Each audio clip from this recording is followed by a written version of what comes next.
There is a place at the bottom of the world, a final point on the map, where the land crumbles into a frozen sea. It is not a monument built by man, not a castle nor a keep, but a tomb carved by nature itself, sculpted by an eternity of wind and water. A single black cliff, a shard of rock and ice, standing defiant against the relentless march of the ocean. It is a place that feels older than time, a remnant of the world's violent creation. It is called Cape Horn, but for the generations of sailors who had to face it on their fragile ships of wood and canvas, it had another name. It was a name spoken in the hushed tones of a prayer or a curse, a name whispered in the dark of the forecastle or shouted it in the fury of a storm. They called it the Sailor's Graveyard. For more than 3 centuries, this passage was a brutal, unavoidable necessity. It was the only sea gate between the world's 2 great oceans, the Atlantic and the Pacific.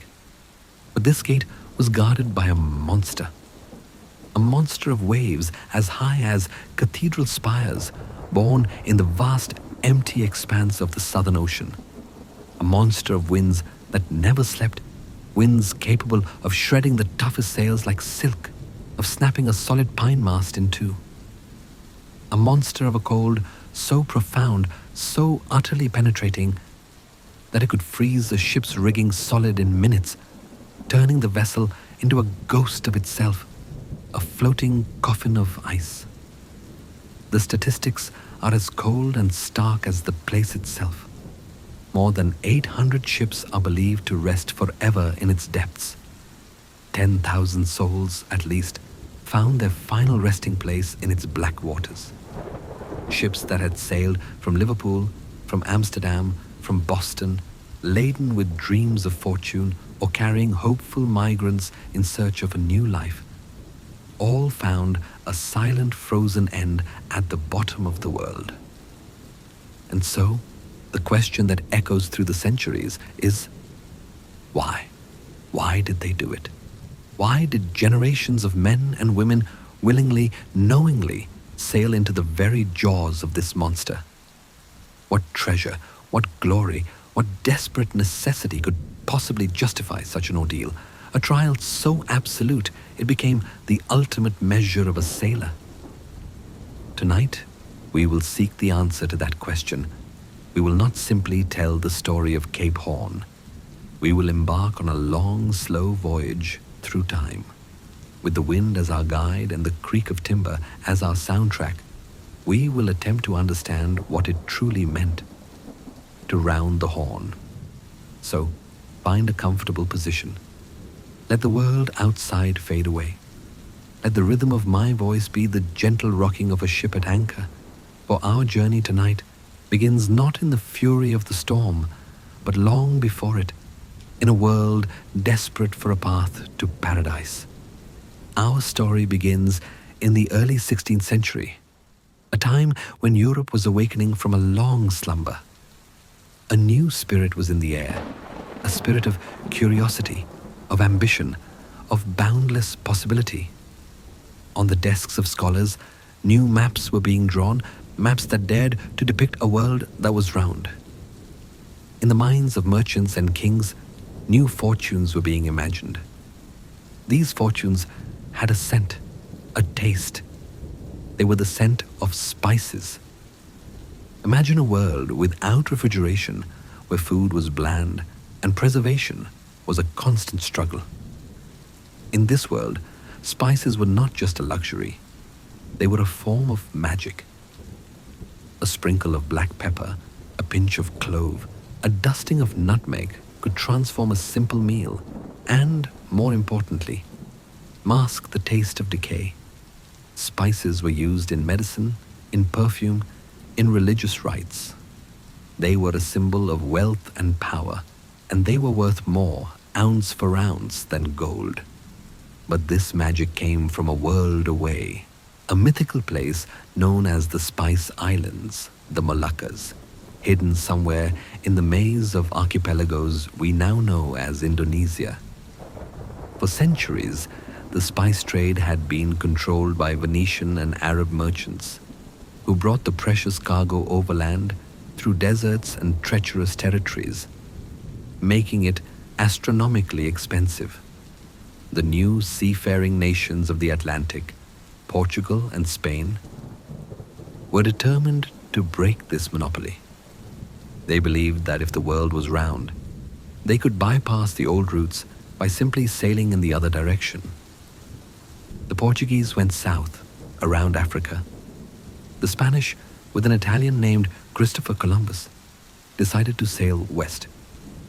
When Columbus returned, he brought news not of the Spice Islands, but of a new world. At first, it was a disappointment, but as explorers like Amerigo Vespucci and others charted its coasts, a staggering reality dawned upon Europe. This was not a small island. It was a continent. 2 continents, in fact, stretching in an unbroken chain from the Arctic ice in the north to a wild, unknown land in the south. This new world was a wonder, filled with its own treasures. But for those still dreaming of a westward route to the spices of Asia, it was something else. The Great American Wall. This new world was a wonder, filled with its own treasures. But for those still dreaming of a westward route to the spices of Asia, it was something else. The Great American Wall. It was a colossal geographic barrier, thousands of miles long, blocking the path. And so, a new obsession took hold of an entire generation of explorers. They were no longer just seeking paradise. They were seeking a way through the wall, a strait, a passage, a passo. They searched everywhere. They probed every bay, every river mouth, from Florida to Brazil, hoping it would be the opening that would lead them to the great ocean they knew must lie beyond. They searched in vain. The wall held firm. It seemed the only way past this great obstacle was to go around it, to find its very end, to sail south into the cold, the storms, and the complete unknown at the very edge of the map. The man who would finally punch a hole in the Great American Wall was a Portuguese nobleman named Ferdinand Magellan. He was a master navigator, a hardened soldier, and a man possessed of a singular iron-willed determination. After falling out of favor with the Portuguese king, he offered his audacious plan to the rival court of Spain. He would succeed where Columbus had failed. He would find a westward passage to the Spice Islands and claim them for Spain. In 1519, he set sail with a fleet of 5 old ships and a skeptical international crew. The journey south was an ordeal in itself. They faced mutiny, starvation, and storms that battered their small fleet. As they pushed further and further down the coast of South America, the world grew colder, emptier. The lush greens of Brazil gave way to the stark, windswept plains of Patagonia. The crew grew weary. Many believed they were sailing to the frozen end of the world for nothing. But Magellan pressed on. In October of 1520, after more than a year of searching, he saw it. A narrow, dark opening in the coastline, a channel of deep water snaking westward into the forbidding landscape. He sent 2 ships to investigate. They returned days later, their crews firing cannons and cheering.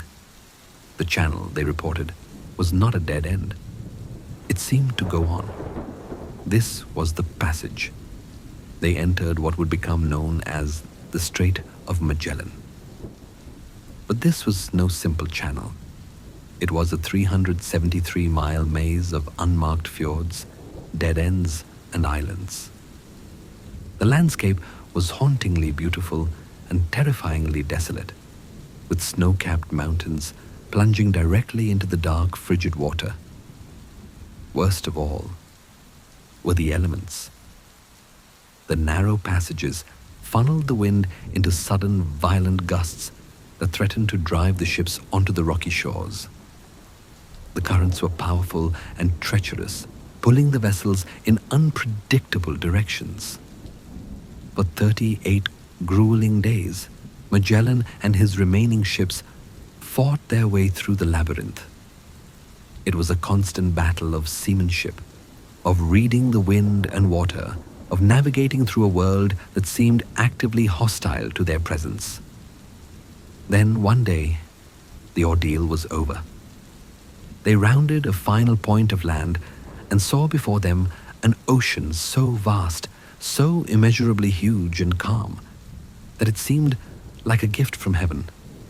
After the violent, constricted fury of the strait, this new ocean seemed utterly peaceful. Magellan, a man not known for sentiment, wept. He named the ocean Mar Pacifico, the Pacific Ocean. He had done it.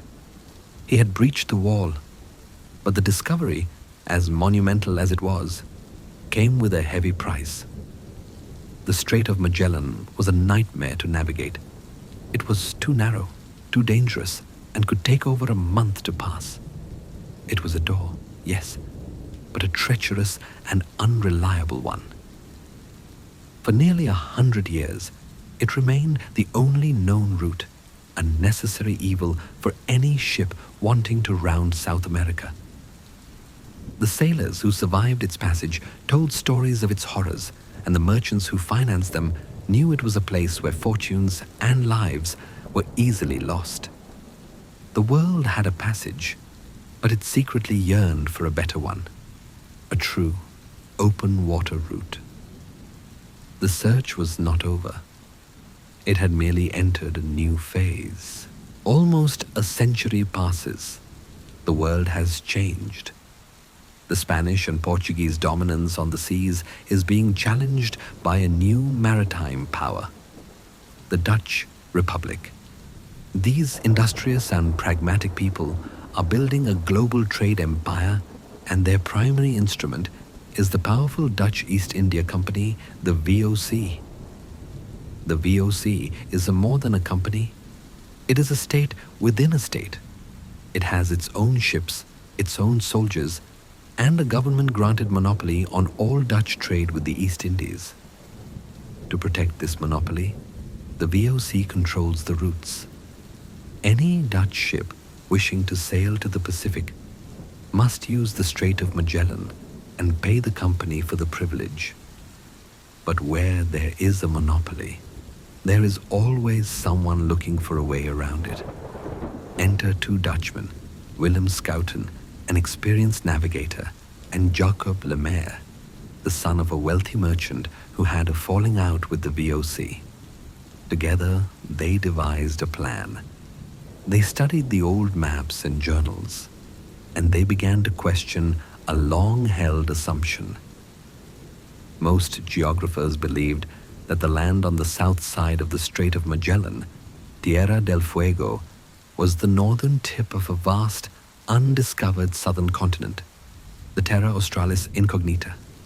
Schouten and Lemaire dared to imagine something different. What if Tierra del Fuego wasn't a continent? What if it was just a large island? If so, there had to be an end to it. And if there was an end, there had to be a passage. A wide, open sea passage to the south of Magellan Strait, one that would be outside the VOC's legal grasp. It was a brilliant, speculative, and incredibly risky idea.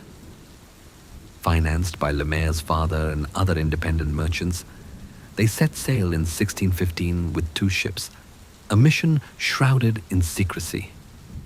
Their official destination was unknown to their crew, to avoid word getting back to the powerful VOC. After a long journey south, they reached the coast of Patagonia, but instead of turning into the Strait of Magellan, they kept sailing south, into the cold, churning waters where the maps were blank. The crew grew nervous. This was the edge of the known world. They soon navigated a new, smaller strait, separating Tierra del Fuego from a nearby island they named Staten Land. but they kept pushing south. And then, on the 29th of January, 1616, they saw it, a final high, dark point of land, a cliff at the end of a long chain of islands.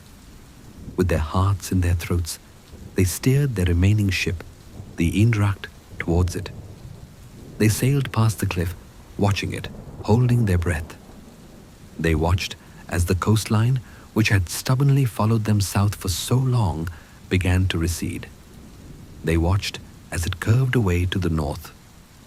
And then there was nothing. Nothing but open, wind-swept, endless sea.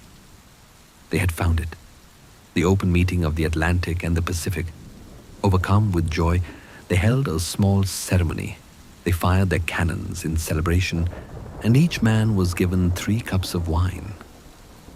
In honor of his hometown in the Netherlands, a town that had helped finance their audacious voyage, Willem Schouten named the final lonely cliff Cape Horn.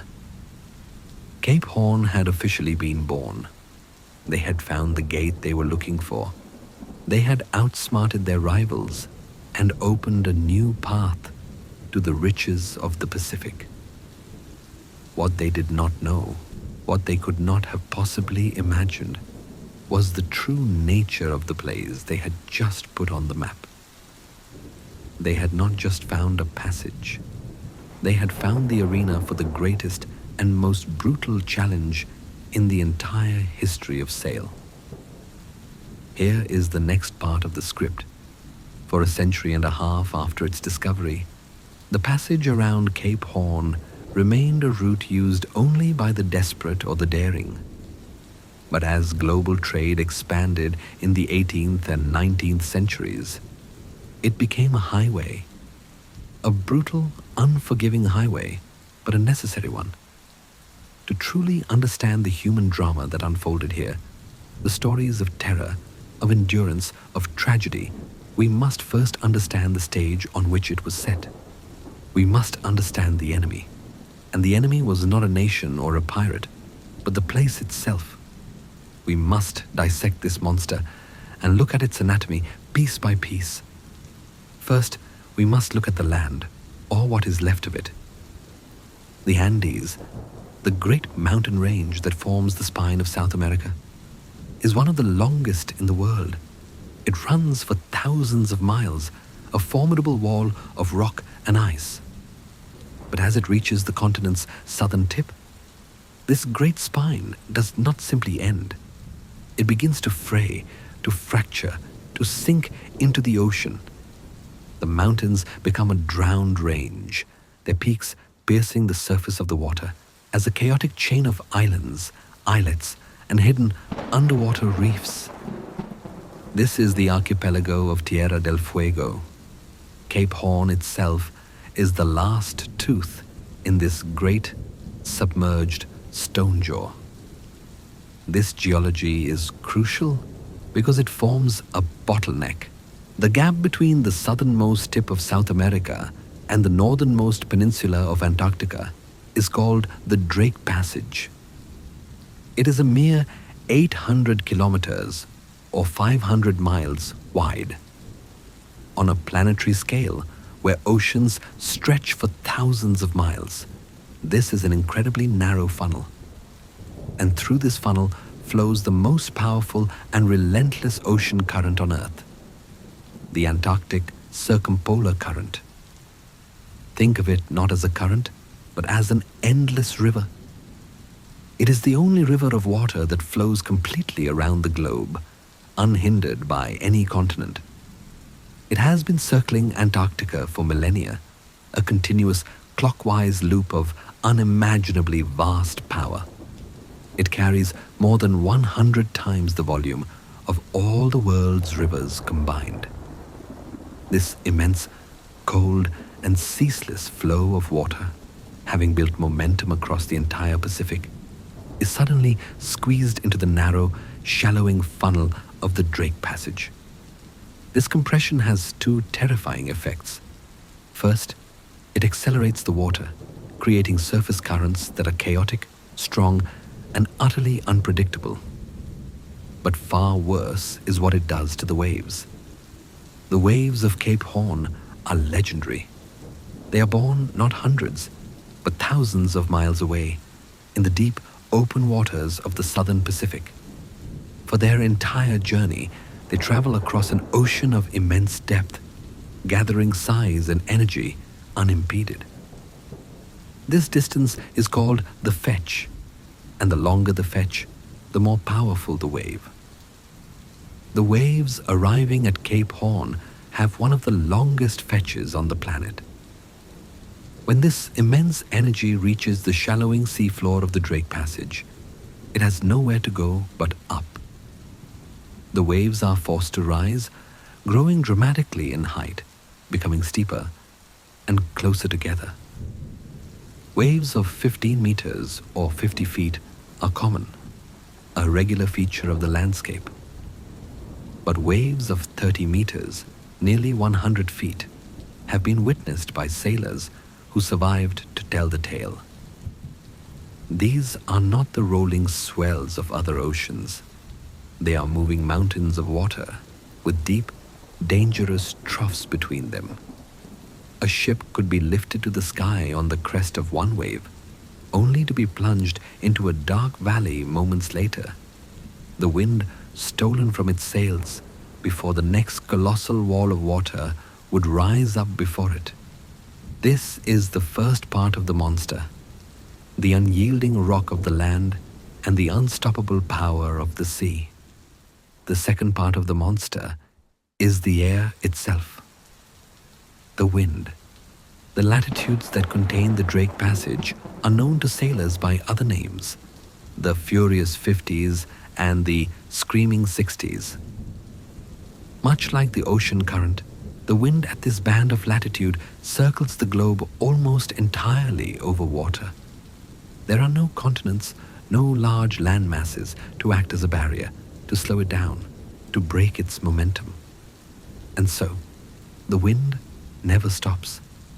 It is a constant, powerful stream of westerly air circling the Antarctic continent in a perpetual storm track. This relentless river of wind is also funneled into the narrow Drake Passage, where it accelerates violently. Storm systems, which in other parts of the world might be seasonal events, are a constant feature here. They can be born, mature into a hurricane-force gale, and die away in the space of a single day, at any time of year. A captain could see a clear sky in the morning and be fighting for the life of his ship by the afternoon. The only warning was the ship's barometer, and a rapid drop in the mercury was a sign that the invisible fury was about to be unleashed. But even within the constant gales, there was another, more treacherous phenomenon: the Williwaw. These are not ordinary gusts of wind. They are sudden, savage, and localized blasts of air that descend from the high, icy mountains of the islands. A ship might be laboring in a heavy but predictable gale, with its sails shortened and its crew prepared. Without warning, a Williwaw could strike, a blast of wind of twice the force, coming from a slightly different direction. It could knock a ship completely over on its side, an event called a knockdown, plunging the masts into the water. It could instantly vaporize a sail, shredding the thickest canvas as if it were tissue paper. And finally, this furious wind carried with it the soul of Antarctica, the cold. The water and the air of Cape Horn come directly from the coldest place on Earth. It is a deep, penetrating, and utterly exhausting chill. The sea spray, constantly washing over the deck, was not just water, it was freezing water. It would coat every surface, the decks, the masts, the rigging, in a layer of slick black ice. A sailor's oilskin clothing would freeze solid. Their hands would become so numb they could barely grip the icy ropes they needed to climb. This cold was the final element of the ordeal. It didn't just threaten the ship. It drained the life, the energy, and the will from the men themselves. This, then, was the arena, a deadly combination of land, sea, wind, and ice, a place seemingly designed to break anything and anyone that dared to enter it. Certainly, we now move from the anatomy of the place to the experience of the people who faced it. The science of waves and wind can explain the danger of Cape Horn, but it cannot convey the feeling of being there. It cannot describe the taste of salt and fear, the sound of a ship groaning in its final agony, or the profound cold that seeps into a man's very soul. To understand that, we must leave the world of charts and numbers and board a single vessel. We will imagine a ship typical of her time and follow her crew as they sail toward the edge of the world. Our ship is the Indomitable, a three-masted bark built in the shipyards of Scotland.